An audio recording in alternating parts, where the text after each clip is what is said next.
je m'appelle Nicole Marchand, j'ai 70 ans et j'ai été diagnostiquée d'un cancer du rein en 1993 après une perte de 20 livres à peu près de poids et de la fatigue continuelle pendant 2 ans. Je me suis demandé ce que j'avais et on m'a découvert une tumeur cancéreuse sur le rein gauche. Et ça fait déjà 21 ans. Et j'ai été opérée 2 semaines après. On m'a enlevé le rein gauche au complet. Et ensuite, c'est allé jusqu'en 99 où il y avait métastase sur le pancréas. On a opéré encore 15 jours après et ça a bien été. La convalescence a été un petit peu longue, mais après, j'ai recommencé mon travail. Et en 2004, on s'est rendu jusqu'en 2004. Là, j'avais une métastase sur la veine splénique. On m'a transféré à l'hôpital Saint-Luc, à un chirurgien. Et le chirurgien m'a opéré, mais m'a refermé parce que la métastase était trop près de la veine et c'était trop dangereux d'hémorragie interne. Alors, à partir de ce moment-là, on m'a dit, on n'a rien à vous offrir. Peut-être que d'ici 1 an ou 2, il y aura médication. Mais entre-temps, on n'a rien à vous offrir. Alors, moi, je me suis dit, ça va rester stable. Je l'ai dans la tête, ça va rester stable.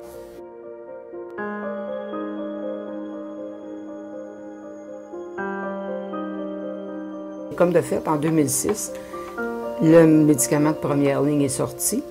On me l'a tout de suite administré. Et puis, j'ai fait 3 ans, presque 3 ans et demi avec. Ça a bien été. Il y a eu des effets secondaires, évidemment, mais ça a bien été. En 2008, une petite métastase sur le foie.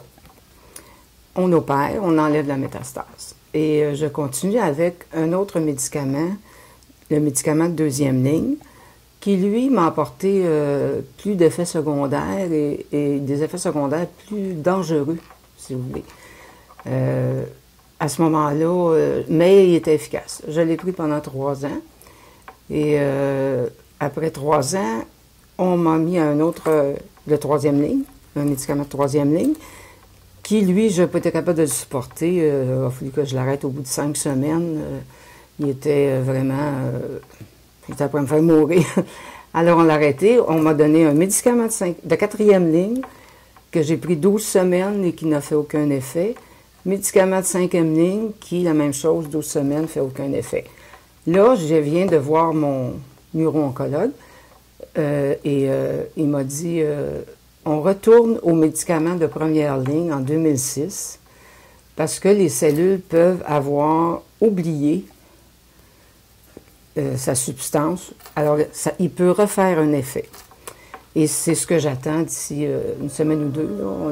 Il a fait les demandes et j'attends de recommencer le médicament de première ligne.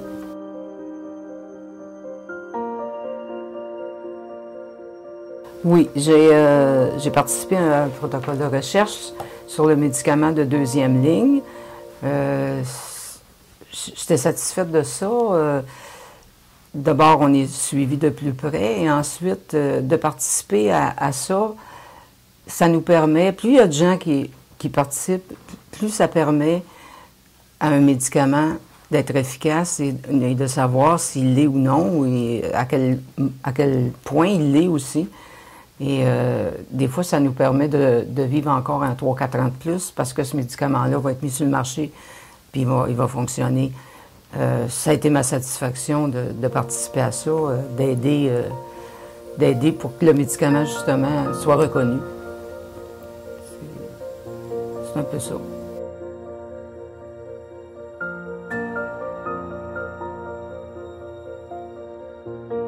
Moi, j'ai été chanceuse parce qu'on m'a référé immédiatement à Saint-Luc. Et après, le chirurgien qui n'a pas pu enlever la tumeur qui était sur la veine splénique m'a référé à un neuro-oncologue immédiatement que j'aime beaucoup, qui est très compétent. Et j'ai mon infirmière pivot aussi. Alors, j'ai pas eu à me battre pour avoir une 2e opinion ou quoi que ce soit. Mais ce que je recommanderais à ceux qui veulent une 2e opinion, c'est de demander à leur médecin actuel de les référer ou d'aller sur le site de l'Association canadienne du cancer du rein, où on est très bien renseigné. Ils vont les aider à procéder pour avoir une deuxième opinion.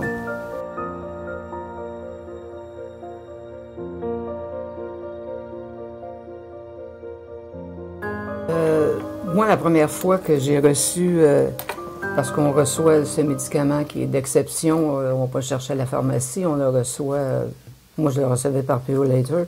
Et la première fois que je l'ai eu dans les mains, je me suis mis à trembler.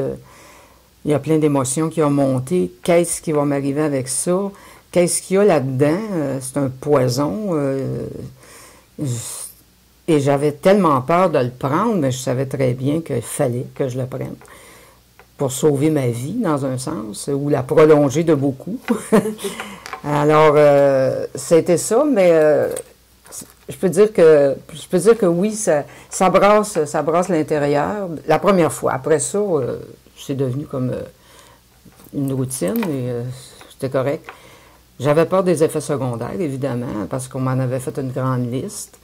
Et j'ai dit, qu'est-ce qui va m'arriver? Les effets secondaires du premier traitement, de la première médication, c'est des ulcères dans la bouche qui sont très désagréables.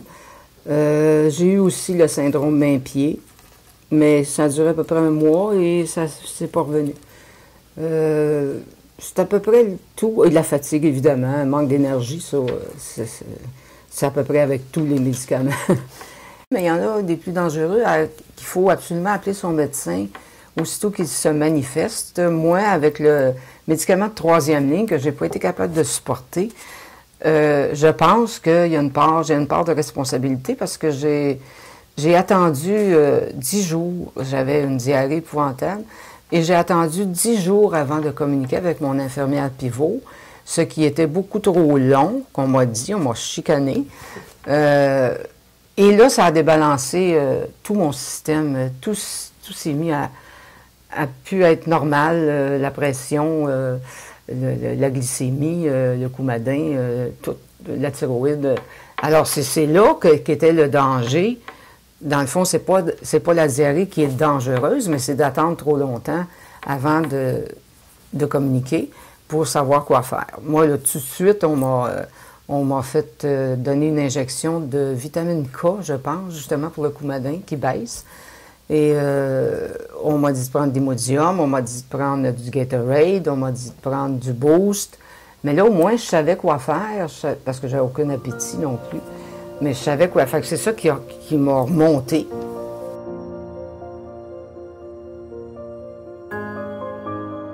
La période jusqu'aux résonances magnétiques, c'est pas si mal. Parce que là, dans le sens, je peux rien faire. La période la pire, c'est d'attendre les résultats. Mon rendez-vous chez le médecin. Et j'en ai jamais de nouvelles avant. Fait que là, j'ai toujours la surprise. Mais il reste que quand on a une mauvaise nouvelle, quand moi j'ai une mauvaise nouvelle, c'est inévitable d'avoir un choc. C'est inévitable. Ça sert à rien de se battre avec ça. Il faut le traverser. On n'a pas le choix. Et puis moi, ce que ça me fait, c'est que c'est comme s'il y avait un courant électrique qui me passait à partir de la tête jusqu'aux pieds. Là, je vois plus rien, j'entends plus rien. Le médecin, je sais qu'il parle, mais je sais pas ce qu'il dit. Mais mon mari est toujours avec moi. Alors, quand on sort de là, ben, je rabaisse un peu. Je me calme un peu. Puis là, il me dit ce que le médecin a dit, s'il y a des solutions, s'il y a des moyens où on peut aller chercher quelque chose qui va aider. Fait que là, disons que ça prend peut-être une couple de jours et puis la poussière retombe, puis on devient plus apte à penser. Alors, c'est la période d'une couple de jours, disons. C'est pas facile, là. Je ne dirais pas que c'est facile à passer. Il s'agit de se concentrer, essayer de trouver des choses où la concentration va nous aider à ne pas penser tout le temps à ça.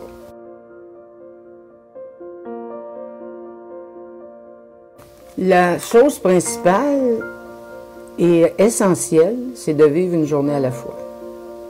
C'est absolument essentiel. Il faut absolument s'habituer à ça et s'entraîner à ça. Ça ne vient pas tout seul, mais aussitôt, moi, je me lève le matin, Et jusqu'au soir, avant de me coucher, c'est là que je vis, c'est ici et maintenant. C'est pas dans 3 mois, dans 6 mois, c'est pas avant, c'est là. Quand ma pensée s'en va plus loin dans l'avenir, je me ramène toujours, j'en prends conscience et je me ramène à ici et maintenant. Il y a des trucs, vous allez prendre une marche, vous lisez, vous vous concentrez sur quelque chose que vous aimez faire et c'est plus facile à ce moment-là. Ça va revenir souvent les premiers temps, mais à la force de le faire, on vient qu'on s'habitue et c'est plus facile. Mais ici, maintenant, c'est le secret. C'est le secret.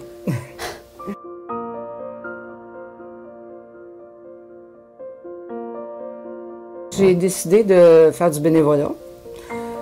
Mais les premiers temps, c'est-à-dire que quand j'ai commencé en 2006 à prendre de la médication, j'étais au travail. J'ai continué à travailler jusqu'en 2008. Et j'ai pris ma retraite en 2008. Mais après ça, là, j'ai décidé de faire du bénévolat.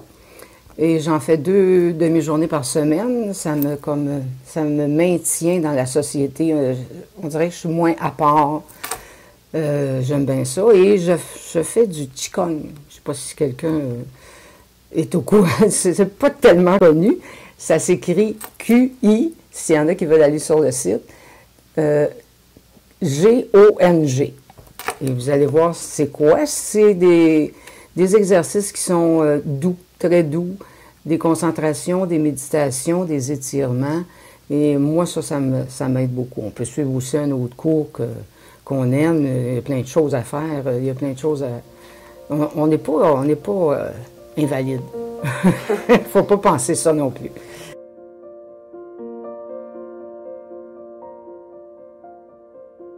Bon, alors je suis rendue à la 8e année et 6e traitement de médication. J'en ai passé 6.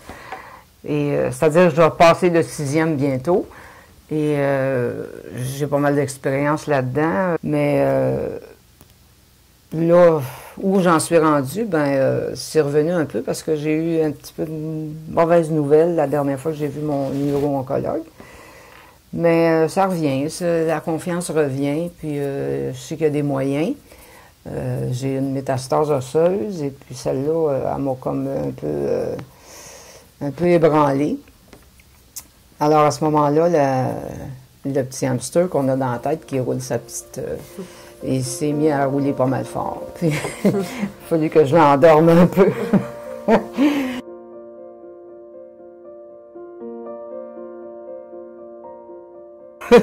Chacun trouve ses moyens.